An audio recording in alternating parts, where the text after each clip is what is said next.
ดูนี่ดิ God of War Chains of Olympus วิ่งเต็มสปีดเว้ยไม่ต้องปิดเอฟเฟกต์ด้วย Ghost of Sparta ก็เหมือนกันเลยครับเนี่ยมันคือ Trim UI Smart Pro เว้ยคือตอนแรกผมเห็นราคาผ่านๆอ่ะมันเกือบ 3,000 เลยเว้ยก็เลยแบบเมินไปแต่พอมาดูดีๆเอ้าจริงๆถ้าไม่ใส่การ์ดมาด้วยเนี่ยมันซื้อได้ไม่ถึง 2,000 เลยนะครับแกะกล่องมาครับเจอป้ายแนะนำก่อนเลยครับ Trim UI นะเปิดมาอีกทีนี่ Trim UI Smart Pro ครับมีฟองน้ำสีขาวมาเหมือนอีกค่ายเลยเว้ยด้านล่างก็มีคู่มือมีสายชาร์จแล้วก็แถมเคสใส่มาให้ด้วยนะครับหน้าตาเหมือนกล่องของ Nintendo Switch เลยนะครับดูดิมีที่ใส่ตลับก็ยังติดมาเลยเราเอาไว้ใส่ SD card แทนได้เว้ยนี่ก็พร้อมที่หนีบครับเครื่องนี้มันเป็นจอ 5 นิ้วครับความชัดถึง 720p เลยนะเว้ยอันนี้เทียบกับ Nintendo Switch Lite ครับขนาดใกล้เคียงกันเลยครับแต่พอดีที่ Nintendo Switch Lite ตัวนี้ผมทำตกน้ำเว้ยก็เลยอดเปิดเทียบให้ดูคุณภาพจอนะครับแต่ว่าจอตัวนี้สีสดแล้วก็เข้มกว่าของ Switch Lite แต่ถ้าเทียบกับจอตัว RG 40 XV เนาะก็ใกล้เคียงกันครับโดยรวมเนี่ยพกง่ายนะครับขนาดกำลังพอดีมือเลยไม่ใหญ่จนพกยากแล้วก็ไม่เล็กจนเล่นลำบากจนเมื่อยมือแต่มันก็หนักพอๆกับ Switch Lite ด้วยหนักกว่านิดเดียวถ้าจับไม่ถนัดเนี่ยเขามีเคสขายด้วยนะครับเครื่องเป็นพลาสติกครับแข็งไม่รู้สึก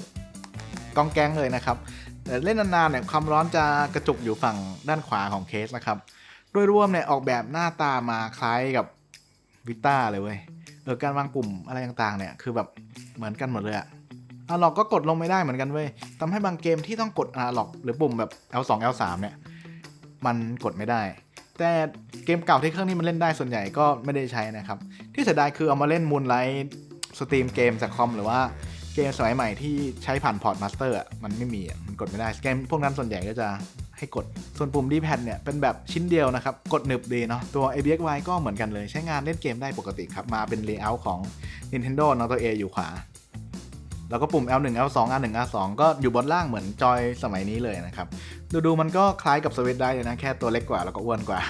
แล้วก็ชาร์จเป็นแบบ USB-C ครับนอกจากนี้ยังมีปุ่มเมนูนะครับปุ่มเพิ่มลดเสียงแต่ไม่มีพอร์ต HDMI ให้นะก็คือต่อออกทีวีออกจอนอกไม่ได้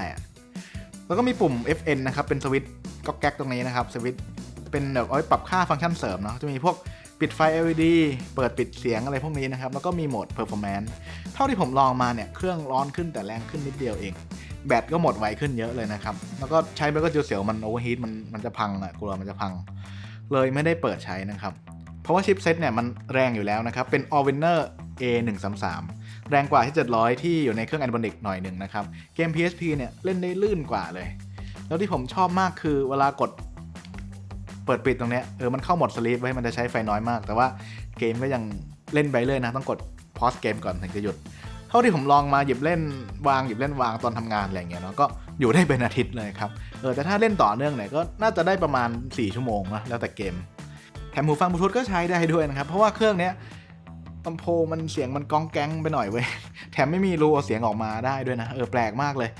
ลำโพงเนี่ยเสียงทะลุออกมาจากตามร่องต่างๆตามรูในเครื่องนะครับไม่มีรูลำโพงส่วนหูฟังบลูทูธเนี่ยเชื่อมต่อง่ายมากครับเชื่อมก็เหมือนตอนต่อคอมเหมือนต่อกับมือถือเลยอันนี้ผมใช้เอียร์ฟันก็ใช้ได้ปกติหูฟังตัวนี้มันต่อได้2เครื่องพร้อมกันครับผมเคยรีวิวไปแล้วลองดูได้จุดที่พลาดของ Trim UI นะครับคือไม่มีปรับแสงจอเป็นฮอตคีย์เว้ยแบบ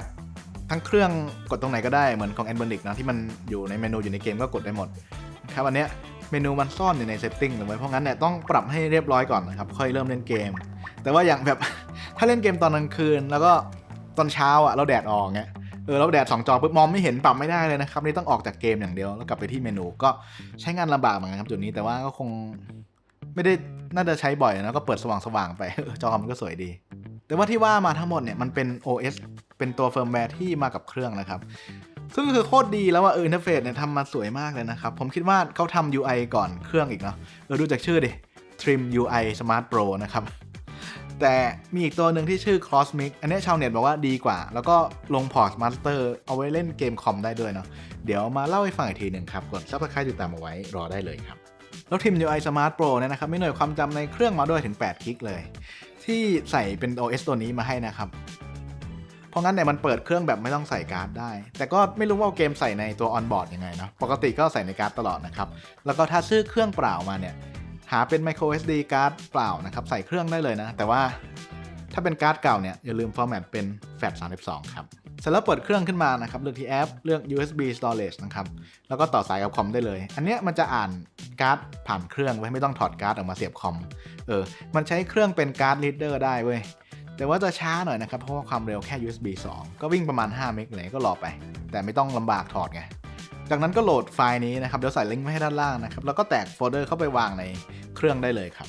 เครื่องนี้เนี่ย Gadgetdoor ส่งมาให้แบบมีการ์ดติดมาด้วยนะครับเพราะงั้นผมไม่แน่ใจว่าถ้าซื้อเครื่องเปล่าแบบเปล่าๆเลยนะมันทำแค่นี้หรือเปล่าแต่คิดว่าเหมือนกันนะครับเพราะว่าขนาดลองกด Factory Reset ผ่านเครื่องกลับไปค่าโรงงานเนี่ยก็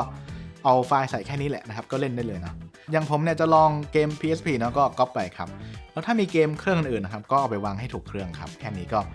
เล่นได้เลยเนาะเสร็จแล้วกลับมาในเครื่องนะครับให้ชัวร์สุดก็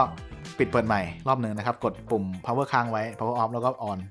นะครับแค่นี้เกมมันก็จะโผล่มาเต็มเลยครับเนี่ยเกมที่ผมเพิ่งใส่เมื่อกี้ก็เข้ามาแล้วนะครับแล้วทีนี้ในอนาคตถ้าจะเอาเกมใส่เพิ่มนะครับก็ทำเหมือนเดิมได้เลยนะครับแต่ว่าอย่าลืมกด refresh ROM ด้วยนะครับมันจะอ่านเกมใหม่ที่เราใส่เข้ามานะครับแค่นี้ก็เริ่มเล่นได้เลยครับทั้งหมดที่ว่ามาเมื่อกี้เนี่ยเป็นสำหรับคนที่ซื้อเครื่องเปล่านะครับคือจริงๆผมแนะนำให้เล่นท่านี้นะเพราะว่าการ์ดมันถูกมากเลยแล้วเราไม่ต้องใช้การ์ดใบใหญ่ก็ได้แค่16 กิกก็พอแล้วนะครับถ้าเล่นเกมไม่กี่เกมก็คือเดี๋ยวนี้มันแทบจะเป็นขยะอิเล็กทรอนิกส์เลยผมซื้อที่เซเว่นไว้49 บาทแล้วเชื่อหลายๆคนก็มีทิ้งไว้ที่บ้านเต็มไปหมดไม่ได้ใช้นะครับก็ไม่ต้องซื้อใหม่เนาะอย่างเนี้ยถ้าเอาโดยของใหม่ใน Shopee ก็100 กว่าบาทก็ได้32 กิกแล้วเว้ยแต่ถ้าอยากสบายนะครับซื้อแบบมีการ์ดมาเลยก็ได้ก็จะเพิ่มอีกประมาณ400นะครับได้เป็นการ์ด64แล้วก็มีหน้าเบสแบบนี้นะครับหน้านี้จะรวมเกมโปเกมอนแล้วก็พวกฟามิคอมแล้วก็เกมตู้แนวตั้งมาให้เลยเนาะเป็นเกมที่ทาง Prim UI แนะนำมาเล่นกับเครื่องนี้ครับผมลองเล่นไป 2-3 เกมก็สนุกดีหมดเลยนะเล่นแนวตั้งกดจอยก็ปกติดีครับคือมันเท่มากเว้ยไม่เคยเห็นเครื่องไหนที่ได้เล่นได้แบบนี้เลยเอาเกมตั้งแล้วก็เล่นเหมือนเป็นเกมตู้ทีนี้มาลองเกมบอยดูบ้างครับเนี่ยก็เล่นได้ปกติเลยนะครับให้ความรู้สึกเหมือนเล่นเกมบอยแอดวานซ์เนาะแล้วใน Retail Arc เนี่ยก็กดเข้าเมนูกด Advanced Setting เนี่ยก็ตั้งได้ครบเลยครับอันนี้น่าจะเป็นตัว Front End ที่ Trim UI เขาทำขึ้นมาใหม่โดยให้เครื่องนี้โดยเฉพาะเลยนะแต่ถ้าอยากใช้ Retail Arc แบบเดิมๆเนี่ยเอา Kinuri OS มาแล้วก็ใช้ Emulation Station ได้ครับซึ่งเป็นตัวที่คล้ายๆกับของ Ionic ที่มันตั้งค่าได้ครบแล้วก็เข้าใจง่ายเลยนะครับอันนี้หน้าตามันน่าจะเหมือน PSP ป่ะมันจะงงๆไปหน่อยที่มันมีขอบดำซ้ายขวานิดนึงนะครับอันนี้เขาก็ตกแต่งมาให้ครับแก้เขินเพราะจริงๆเนี่ยจออัตราส่วนนี้มันทำเอาไว้เล่น PSP เว้ยแต่เนี่ยลอง God of War PSP ทั้ง2 ภาคนะครับไม่มีดรอปเฟรมอะไรเลยนะเว้ยมีอาการนิดนึงนะครับตอนโหลดเซฟหรือว่าตอนเปลี่ยนฉากใหม่นะแต่ว่าพอมันโหลดเสร็จเนี่ยก็ลื่นยาวๆเลยนะครับลื่นกว่าฝั่ง Ionic ที่ราคาใกล้เคียงกันอีกแต่เห็นAnalog 2 ตัวเนี่ยเล่น Vita ไม่ไหวนะครับขนาด Android เครื่องหลายหมื่นยังเล่นไม่ไหวเลยเว้ย Vita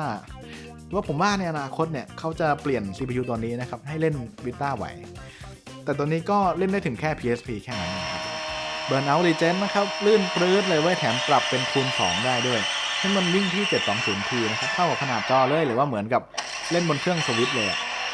แล้ว GTA เนี่ยลื่นเลยนะครับวิ่งเต็มร้อยเลยที่ความเร็วปกติอันนี้ภาค GTA Vice City Story นะยังไม่ได้เล่นมากมันเคยเล่นไปแล้ว ไม่อยากเล่นซ้ำส่วนบางย่านนี่ก็ลื่นเลยครับแถมไม่ต้องปรับเฟรมสกิปด้วยนะอันนี้ผมลองเล่นที่คูณ 2ก็ยังลื่นอยู่นะไม่มีอาการอะไรแปลกเลยผมว่ามันน่าจะไปได้มากกว่า X2 อีกนะแต่ว่า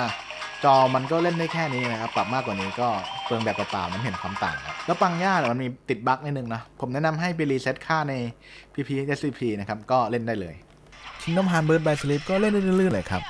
ตรงนี้ผมเคยลองของ Ionic ไปมันกระตุกนะแต่ว่าอันนี้ก็ลื่นเลยไม่มีการดรอปอะไรเลยสบายๆครับเท่าที่ลองเล่นมานะครับบางเกมที่เขาตั้งค่ามาให้เนี่ยมันจะใช้ปุ่ม A เป็นปุ่มโอเคนะครับไปต่อแล้วก็กด B ยกเลิกถอยหลังแต่เวลาอยู่ในเมนู PPSCP เนี่ยบางเกมที่ Trim UI เขาไม่ได้ยุ่งมามันจะใช้ค่ามาตรฐานของ PPSCP ไว้คือแบบกดปุ่มล่างนะปุ่ม B เนี่ยเป็นการตกลงแล้วก็กดปุ่มขวานะครับปุ่ม O หรือว่าปุ่ม A เป็นการยกเลิกนะครับอันนี้ก็อาจจะงงนิดนึงนะครับในบางเกมสุดท้ายนะครับมาลอง2 เกมโหดที่อีกค่ายหนึ่งแบบเล่นไม่ได้เลยแม้แต่นิดเดียวนะครับ Tekken 6 อันนี้เล่นได้ปกติเว้ยเฟรมสคริปต์1เนี่ยก็ยังเลื่อนๆอยู่นะครับที่30 เฟรมเนาะแต่ว่า ผมก็ยังแพ้ยังกากเหมือนเดิมแต่ว่า Midnight Club เนี่ยยังเล่นไม่ไหวเหมือนเดิมครับเพราะว่าต้องเป็นเฟรมสคริปต์1นะครับซึ่งมันจะเหลือแค่15 เฟรมเลยเว้ยเล่นไม่ไหวเลยนี่ผมงงมากเลยนะว่า PSP จริงมันเล่นได้ไหวขนาดนี้ได้ไงวะหรือว่ามันกระตุกวะใครจำได้บ้างคอมเมนต์บอกด้านล่างได้นะครับสำหรับเกมนี้ Midnight Club เดี๋ยวมาลองดู Nintendo 64 กันบ้างครับ